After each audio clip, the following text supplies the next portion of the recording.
Once upon a time, I was trekking in the mountains of southern India with a guide named Vijay who had a really, really big smile. It was summer and the sun was beating down on us. We're at 6,000 feet up and walking along, and it's hot and dry and dusty. And Vijay's telling me his story, and then all of a sudden, out of somewhere over there behind the trees where we can't see, they're screaming and shouting, not in English, of course. And Vijay turns to me and he yells, "Run." And I said, "Run?" And he said, "Run," and he took off down the path. So I started running, and I ran, and I ran. I didn't know why I was running, but clearly I was running for my life. And this was actually the second time in 72 hours that I almost died.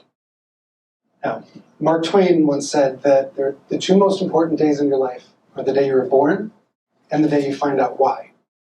And this apparently was going to be the day that I found out why. And this is the reason why I'm standing here today. So, what I'm going to talk about tonight is the essence of marketing with a heart. It's called conscious marketing and communication for purpose-driven leaders.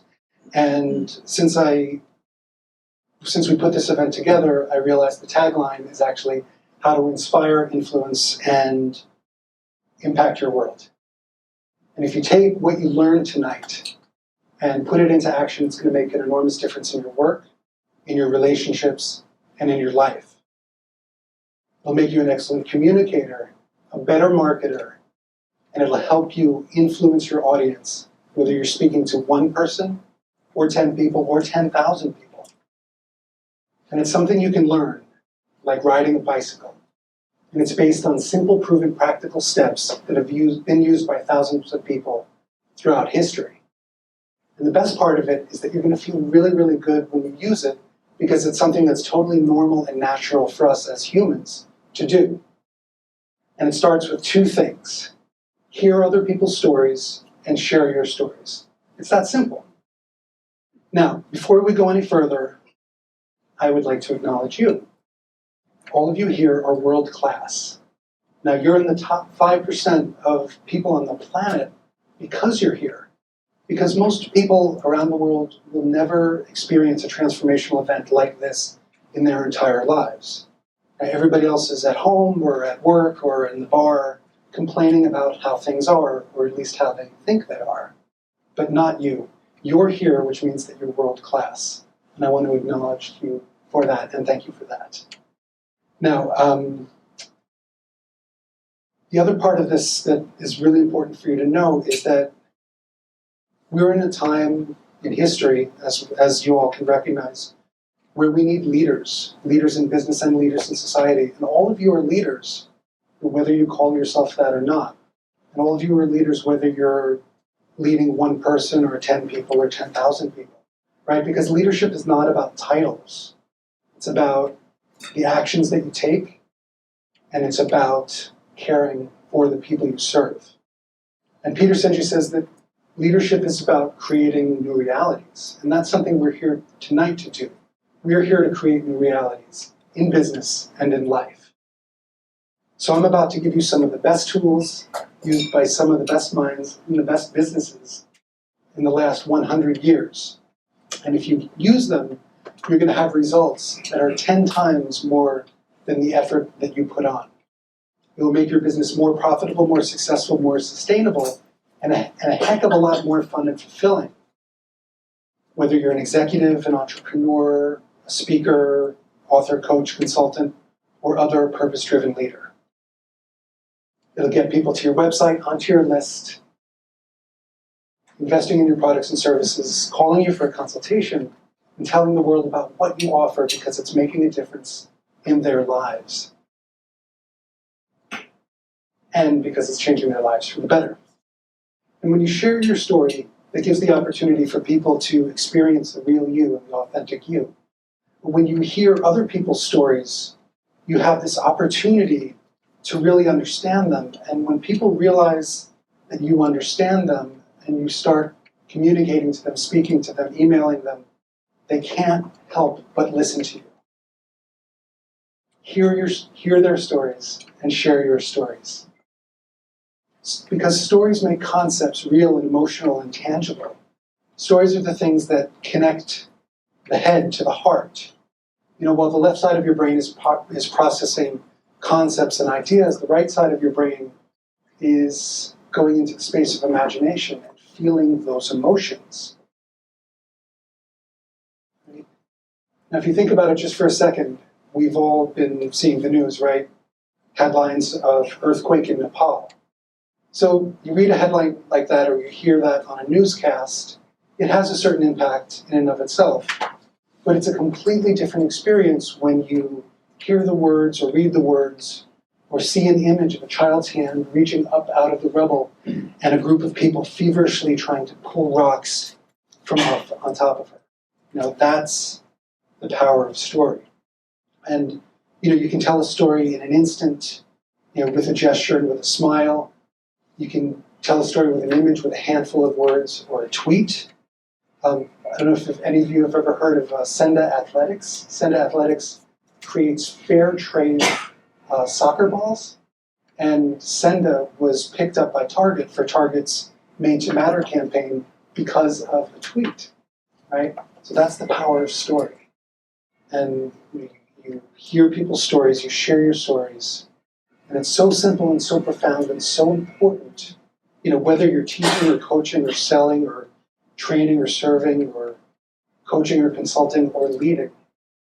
Because if you're a leader, which you are, which we established earlier tonight, you're a marketer, right?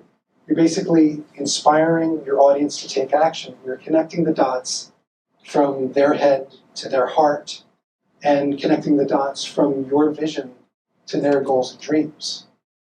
You're also educating and influencing them to take action so it benefits them and benefits you. Now, have any of you ever read the book called Influence by Robert Cialdini? Does this look familiar? We have one. So, Tom, please read that book again. And for anybody else in the audience, if you've not read this book, absolutely, absolutely critical to read this.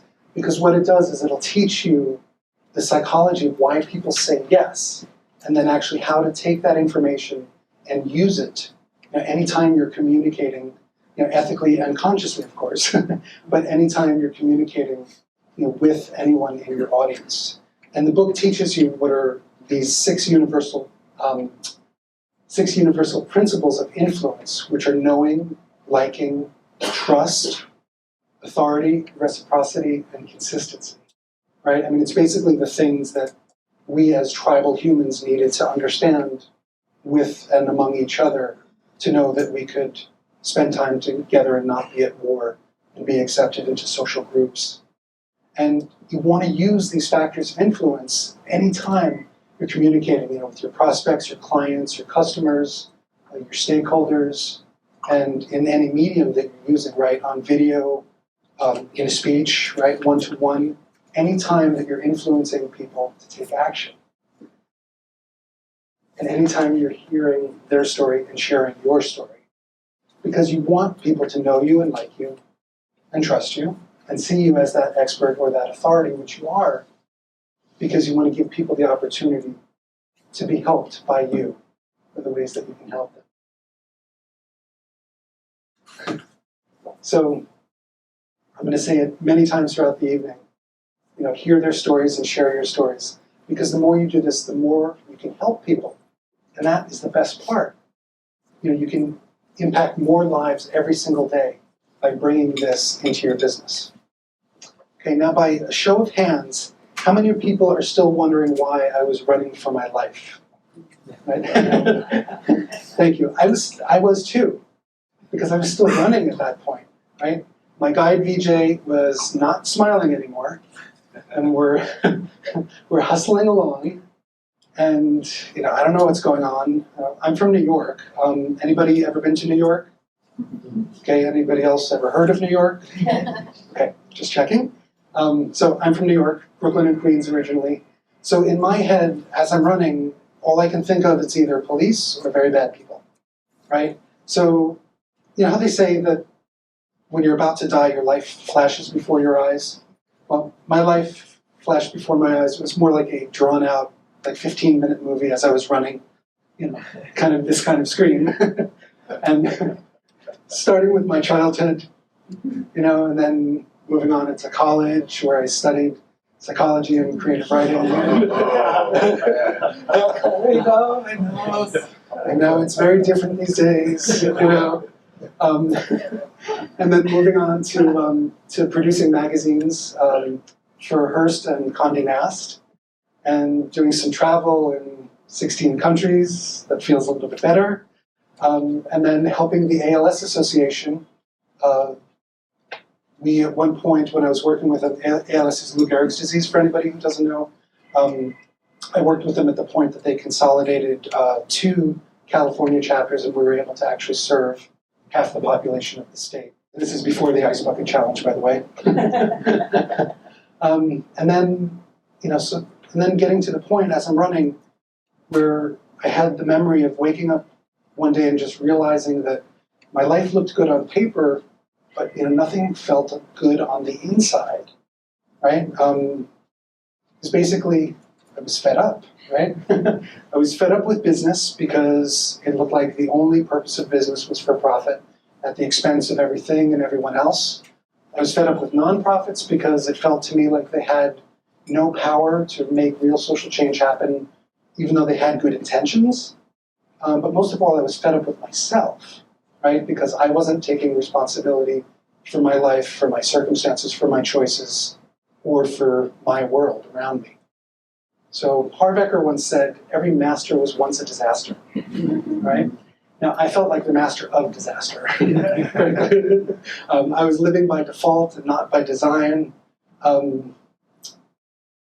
Drugs and parties were definitely helpful at the beginning and definitely fun at the beginning, but for about that long, to the point that I was just realizing that I was taking an express elevator to rock bottom. So I had to make a really, really serious shift in my life. And I figured what better thing to do than travel, right? So I went to South Africa and to India, and this is where I started really, my eyes started opening and my heart started opening, probably more importantly. South Africa is amazing because you see the devastating effects of apartheid. It's not that long ago, and in India, I was hearing stories from Tibetan refugees who walked 30 days through the Himalayas, not geared up for the Himalayas, right? Just walking to escape genocide. And even with all of this darkness, I started to see the light, right? Because of these 2 guys. So really, both Nelson Mandela and the Dalai Lama really helped me understand about responsibility, about taking responsibility for my life and my situation. You can't control very often, rarely, like what happens to you, but you can control how you react or respond. Probably is an even better word for that. And that changed everything in my life. So did meditation, by the way. And the timing for this was absolutely brilliant because not too long after, I almost died 4 times in 72 hours. That's the power of story. And hearing other people's stories and sharing your story is the essence of what you're doing when you're marketing and communicating and leading, right? Whether you're talking to your prospects, customers, clients, employees, vendors, stakeholders. It's a lot of stakeholders, right? Co-workers, colleagues, the government, the media. Anyone that your business is impacting, anybody that you're influencing. Because when you hear people's stories and share your stories with them, there's one more really, really important thing you have to keep in the mix, right? It's empathy. And this is really, can't overemphasize this enough, and I want you to remember this. You have to throw empathy in the mix. What was that word? Nice, thank you, good, gold stars, right? Okay, so empathy is your ability to stand in another person's shoes and to see the world through their eyes and to really, really understand, their stories, first of all, and what they want and desire and need and fear and what keeps them up at night and what stresses them out. And, all of the stuff that drives them, as human beings, just, wanting to be happy, wanting to live a comfortable, peaceful life like we all do, right? Empathy is the active expression of how much you care about your audience and about the people you serve. And when you bring empathy into that mix of sharing your story and hearing their story, those 6 influence factors, or those principles of influence that I talked about before, those automatically come into play, right? Because you get the knowing, the liking, the trusting, and the authority. And the other 2, not so much for this talk tonight, but it's a really, really powerful tool that so many people are really missing out on the opportunity by using that. Now, Saturday, I was on a bus in San Francisco, and bus is packed, and I'm standing up in front, I'm right next to the driver, and we're stopped at this busy intersection, and there's this convergence of streets, right, and there's a entrance to the freeway, and I look over my shoulder, and there's this guy walking a German Shepherd across the street without a leash. And I went, yikes, and I started to get really, really nervous inside, because in my own history, my own life, a lot of it growing up in cities, I've seen way too many pets get killed by cars. So, I'm kind of freaking out and standing here next to this driver, and I'm thinking that she feels the same way. I don't know this, but I'm assuming that she feels the same way. And I said, wow, that really freaks me out. And she says, yeah, that really freaks me out too. They have teeth. They are wild animals after all. And we were stopped, by the way. I went, wait, what? Wow, what an amazing lesson, right, in just a sentence. And what an amazing story in just a sentence. Because we never really know what people think or feel or want or need or worry about or imagine unless we ask them and listen, right? That's why empathy is so important, and that's why hearing other people's stories and sharing your stories is so important. That's why conscious marketing and communication is so important, right? Because it's better for your business. It's been proven, right? It's shown that when you bring these practices into the fold, that you'll invest only 10 to 25% of what everybody else in your industry is spending on their marketing, which is pretty cool. And this happens because you've done 2 things, right? First, you've told your stories, heard their stories, and especially with hearing their stories, you get all the language, right? All the stuff that's going on in their head because they're sharing that with you, and then you turn that around, and that's all the language you need for really, really good marketing and authentic connection. Again, using it consciously and using it ethically, right? And the second reason that you get this amazingly low investment, in your marketing budget is because you've established this authentic relationship with, whoever this stakeholder is, right? Client, customer, colleague, anybody that your business touches.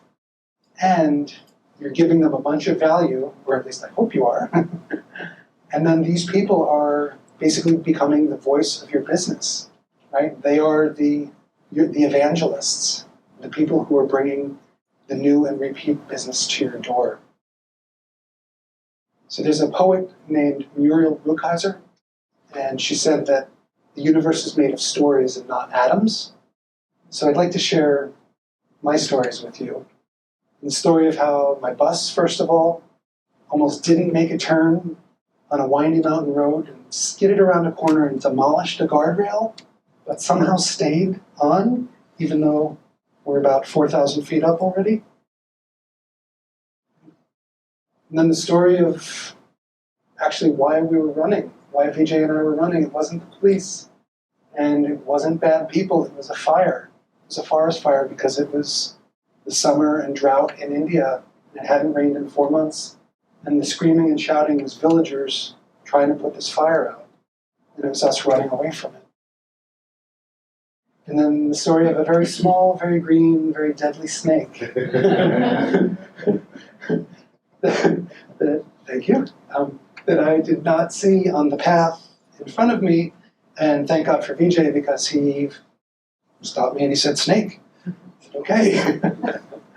And then lastly, this is the kicker. Yeah.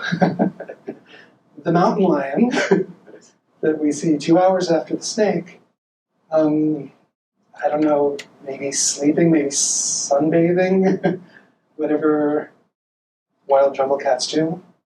And somehow it ran away from us. Maybe it was more scared. I don't know what it was, but an amazing, amazing thing. And I tell you, by this time, I was completely shot, right? No more adrenaline, no more energy. I was never much of a drinker, but I felt like I could use like 5 cocktails right at that moment. You know, no bar service in the mountains of India. And somehow I had survived these 72 hours, right? Because apparently there was something that I needed to do, probably many things that I still needed to do. And I realized that I had this opportunity to start living my life instead of just existing. And what an amazing gift. Series of gifts, actually, right? 4 in a row. Bam, bam, bam, bam. So I came back to the US with this overflowing gratitude for life and this burning desire to help people, right? And I thought, okay, I know some stuff. How can I use that stuff to help?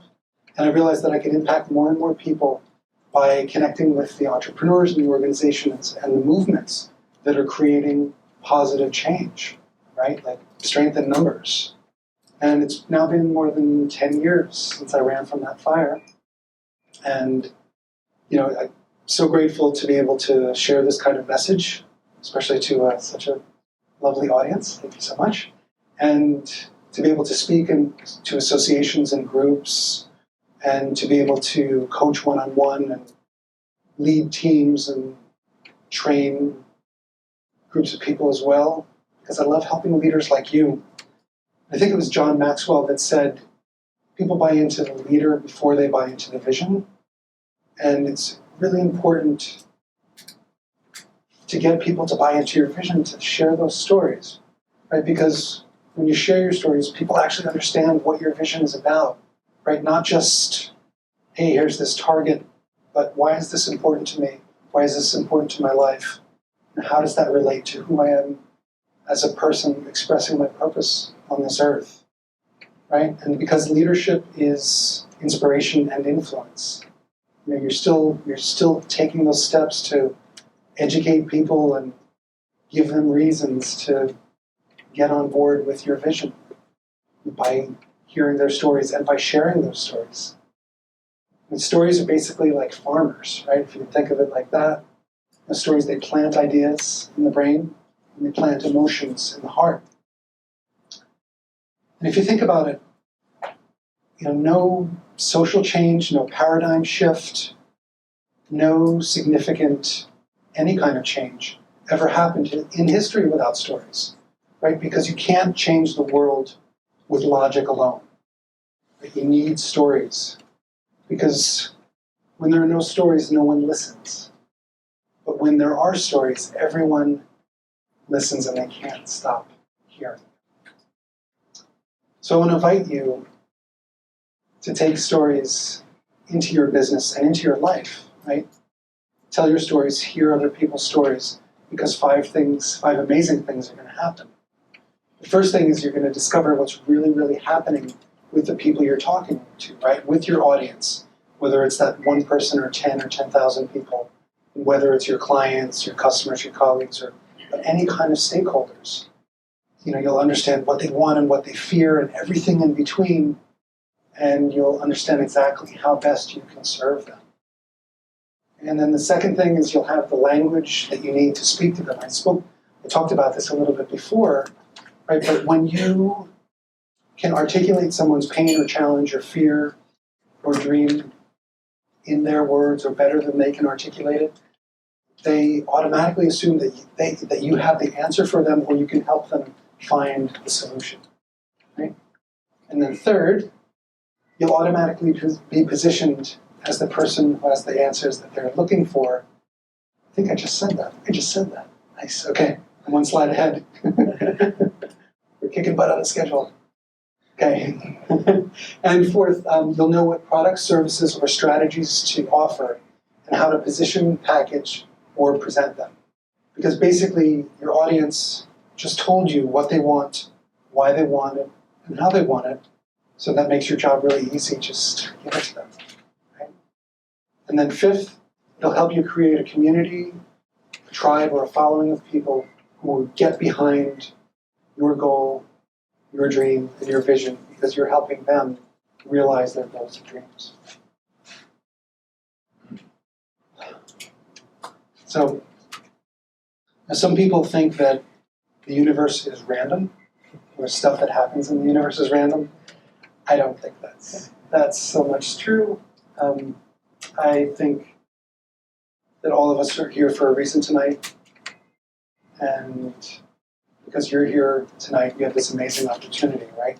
You have this amazing opportunity to connect with people through story and transform their lives.